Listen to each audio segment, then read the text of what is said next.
Hello, welcome back. So, we're going to do a little review on the inverse functions that we have just covered. So, this was just on inverse relation and how we can have functions that are inversely related, hence inverse functions. So,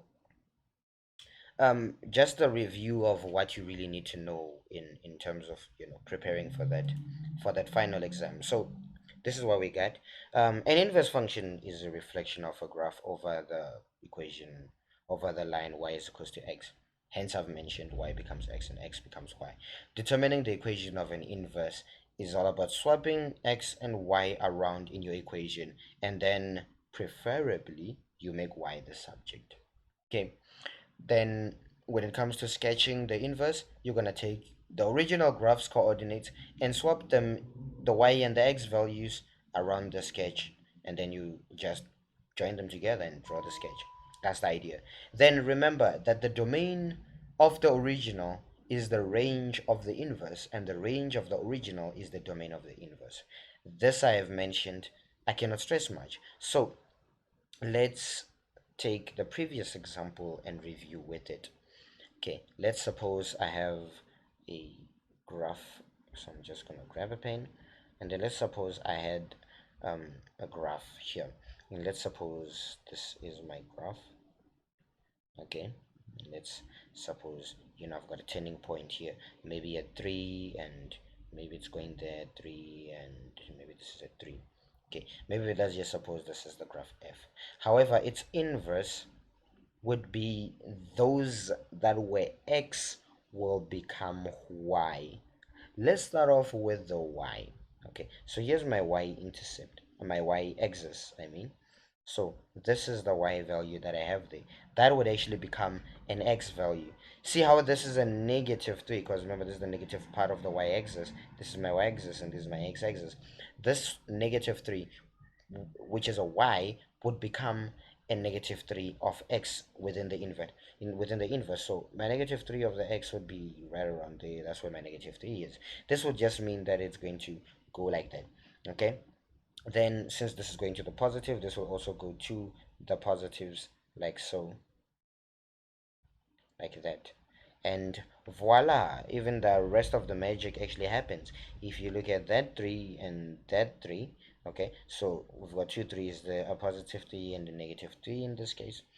These would now, which were x, are actually now y values on the inverse. So these are now there, where I'm going to have my negative 3 there and my positive 3. So this is what we mean by us sketching them by just swapping our values around. Okay, so this would actually represent our inverse of f. Okay, then let's look at the idea of the domain and the range again. If we looked at the idea of the domain and the range, firstly let's understand the domain of the original, then we'll see the range as well in action. Okay, we'll see the range, and then when we're done, we're going to go to the inverse, and we're going to go to the inverse and determine the domain, and also determine its range. Okay, so the domain, remember, domain is the x values that are covered by the graph. This graph opens its legs like a woman, and as it goes up, it will open up more and more. And because it's opening up more and more on either side, it keeps opening up towards positive infinity this way, and here it opens up towards negative infinity that way. That makes its domain x to be the element of real numbers. However, the range is the y values, and these y values, this graph only covers the y-axis from this side going up. Okay, so this is in fact from negative 3 all the way up until positive infinity, because remember negative infinity is down. So in terms of y is just the element of negative infinity all the way up to positive infinity, and here we actually have an inclusive and an exclusive there. Okay, however, we're saying now that when we're looking at its inverse, so the graph of this equation really can be something right around y is equal to x x squared minus 3, if magic allows me. Oh, actually that is correct, x squared minus 3. So that's the equation of this function. However, its inverse, finding its inverse is all about us swapping the x and the y. So to get its inverse, I would actually have x is equals to y squared minus 3. And this would become x minus 3 is equals to y squared. And then this would become x minus 3 square root is y. So y is just square root of x minus 3. Okay. However, before we start determining the domain and the range, in fact the range is going to be a little different. However, for the domain is just the range of the original, right?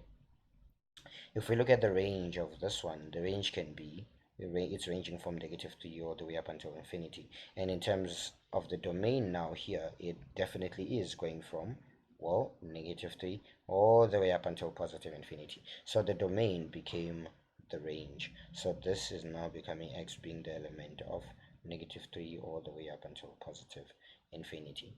However, for the range, we have to discuss this a little bit before we just leave the idea that x is going to be the element of real numbers.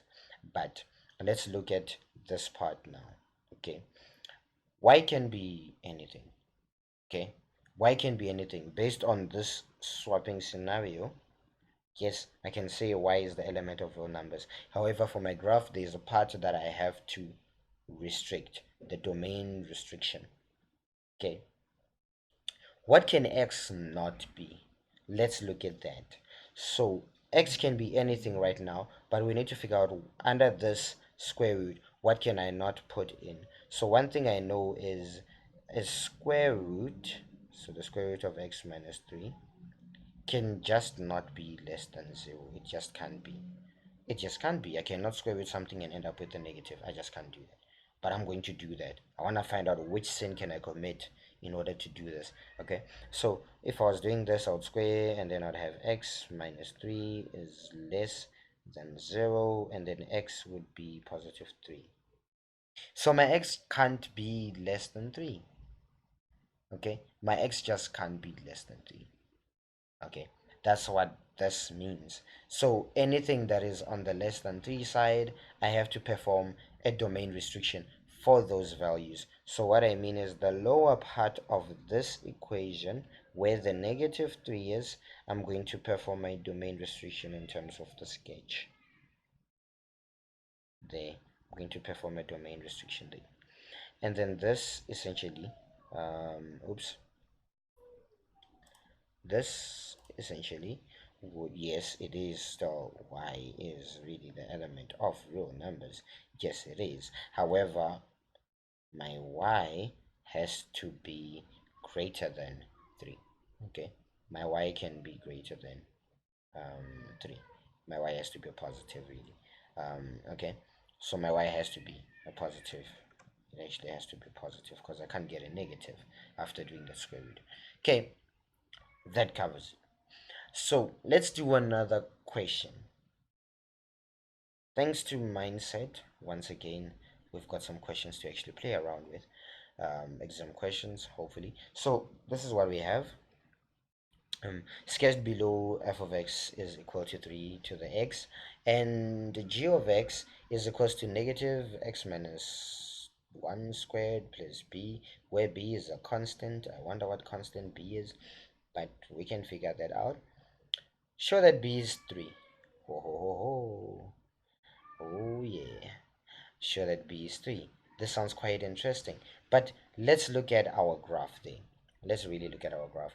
What does the b normally represent? So if we look at this equation, this graph, that's an exponential graph, isn't it? This is an exponential graph because this only has one side to it.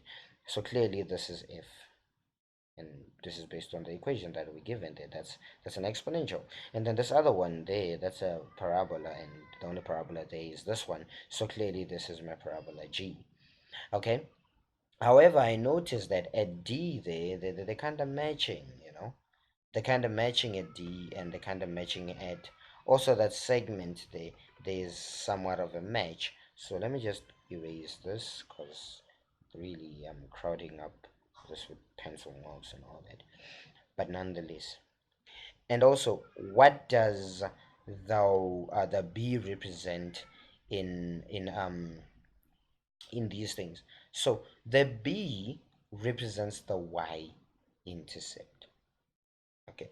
Actually, no, not the normal b. In fact, c would represent the y-intercept. But this is what I want to do. I'm going to take my g of x, which is equals to negative x minus 1 squared plus b, and I want to look for coordinates that I can use to substitute in order to solve for b.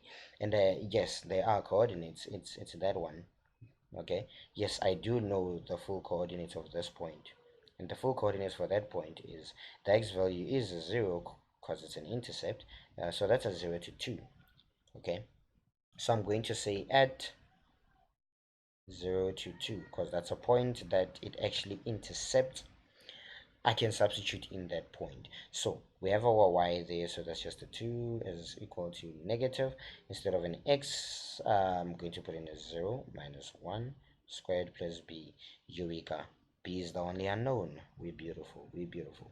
So 2 is equal to negative. And 0 minus 1 is just minus 1 and squared plus b.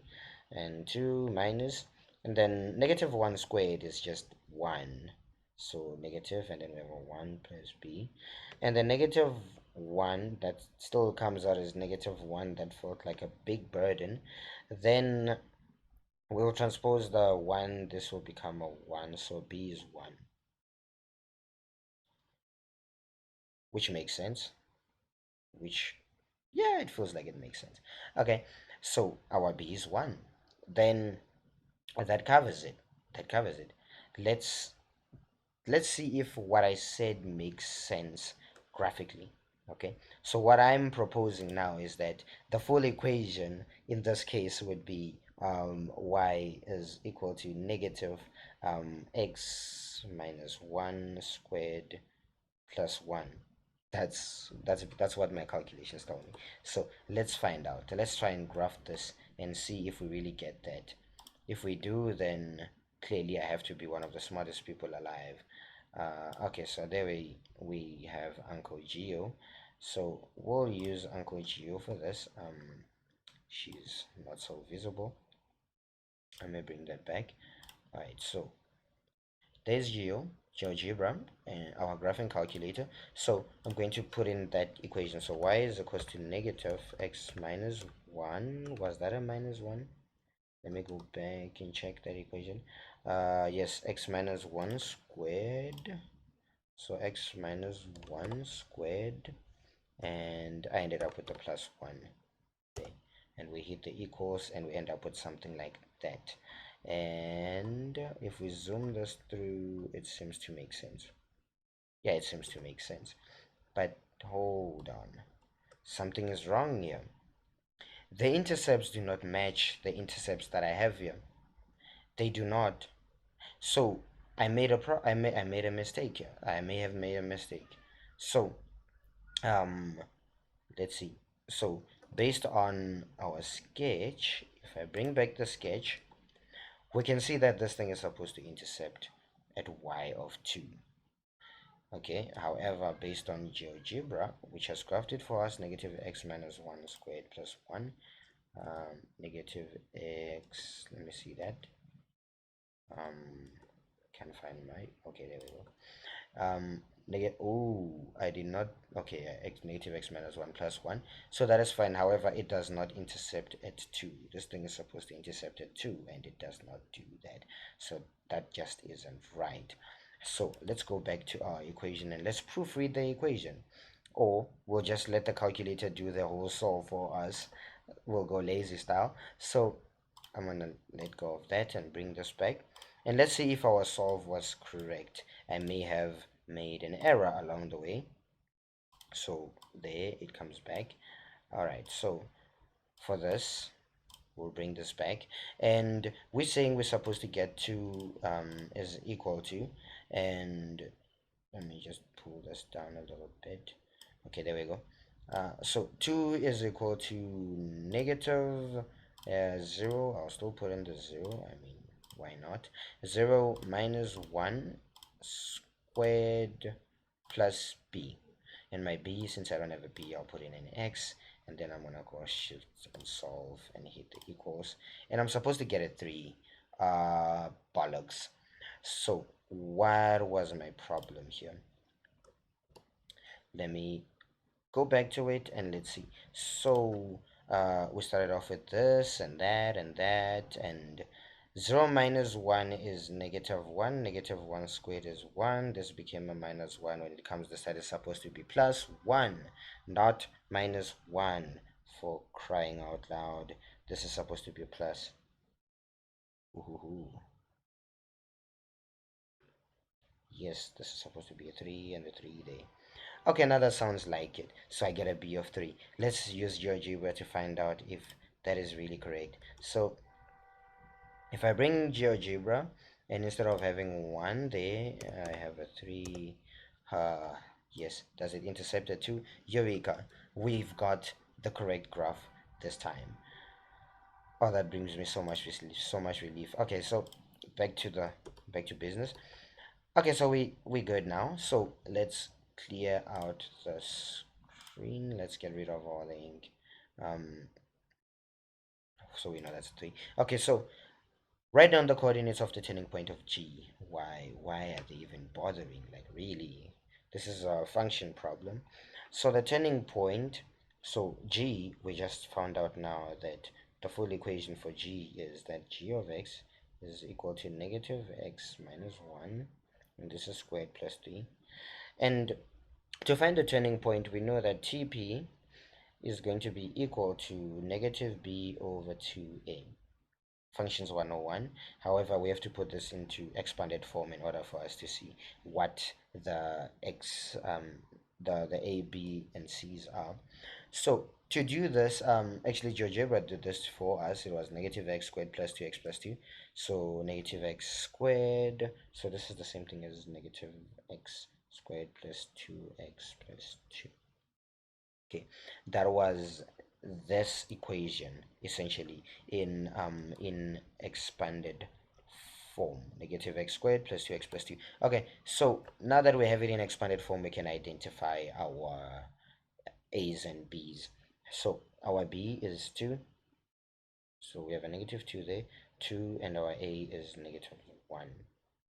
Then I'm going to bring on the calculator and let the calculator help me out. So here's the calculator, and I'm gonna just punch it in as it is. So all I have there is I got negative 2 divided by 2 by negative 1. Seems like it. And then hit the equals and we just get a 1. So my turning point is at x of 1. So let this go back. So for my turning point, x is 1.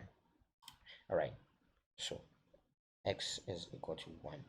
Then to find the y value of this turning point, actually this makes sense. I don't know why I had to recalculate that, because really x is 1. Feels dumb, but well, it helps. Okay, then to find the y value, I'd go at the x of 1 and substitute it into the original equation. So my y is going to be equal to negative, instead of x, I'm going to put in the 1, squared plus 2, instead of x, I'm going to put in the 1, plus 2. So I'm just substituting the x value I got from the original equation into that. Then I'm going to simplify it. So for this, we're going to let the calculator do the work. So for this, here, negative 1 squared plus 2 multiplied by 1 plus 2, and we get 3. Beautiful stuff. So that's just 3. Okay, which makes sense. I mean, it's above 2 there, which is just on the sketch. It's above 2, so we're cool. Alright, so I found my turning point. My turning point would be x of 1 and y of 3. Beautiful. Then now write down the inverse in the form of y. Why do they even bother? Okay, so for this one now, we're going to start off with our original equation. So y is equal to negative x minus 1 squared plus 3, and we simplified this to become negative x squared plus 2x. plus 2. And now this equation that we have here, we're going to invert this one. And we said when we're inverting, we're going to make x to become y and y to become x. So instead of y, I'm going to have an x there, and I'm going to have a negative y squared plus 2y plus 2. Okay, it looks so awkward, so awkward. But proceeding, so now I'm going to get rid of anything that is not y to go to the other side. So I'm going to have an x minus 2 is equals to negative y plus 2y, and I have a square there. Okay, then I'm going to factor out the y, so y will come out because that's like a common factor there. Negative negative y, right? So I'm going to have a negative y plus 2. Looks fine. And then I'm going to divide both sides by negative y plus 2. Okay, and you remember here I have negative, I have x minus 2, and I'm also going to divide here by negative y plus 2.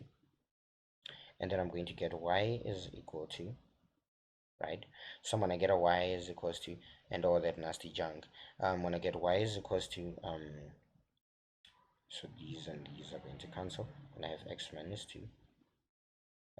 That's a better way to put it, divide sign divided by negative y plus 2. That is an inverse, so we're good. Write down the domain and range for f of y. Why do they bother? Okay, we'll let them have it. So first things first, I'm not gonna bother looking at the inverse. I'm going to look at the original function and then do the whole swapping thing that I told you about. So with us having our original equation being y is equals to negative x squared plus 2x plus 2, I'm just going to use number theory and reasoning to find the domain and range. So I'm going to start off with the domain of the original function, and then I'll get to the range last. Okay. So starting off with the domain is just saying what can x be on the graph. X in this case, if you look at this equation, can be anything. X can be anything. Okay, that one we know for sure. So x is the element of real numbers. I'm going to show you this graphically. However, for the range has a problem. The range has the problem that it will only take anything that is less than 2, than the turning point. Okay, and remember our turning point is there on the graph. Okay, and remember at the graph this is a 3, so our turning point, so our y values is always from, is going to be from that 3 going down all the way to negative infinity. So our range is going to be y being the element or being values from positive 3 inclusive up until negative infinity exclusive, like that. That's our range. However, for our um for our inverse, we're going to swap those things so we make our lives a little easier. So to swap these, for the inverse, the domain is that one, and the range for the inverse is that one. Why would you make your life hard?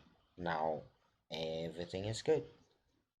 And that is that part of the domain and the range, and the one that's to sketch the inverse of g. Ooh, we should sketch the inverse of g. So that's just an exponential. So to look at that exponential, this is an exponential that goes to 3, so this time it will be coming from the other side but still going to 3. That's not much of a big deal, but anyways, that is how we approach this question. And that closes off the entire part of inverse functions. So good luck and practice them. I'll see you in the next topic. Adios, muchachos.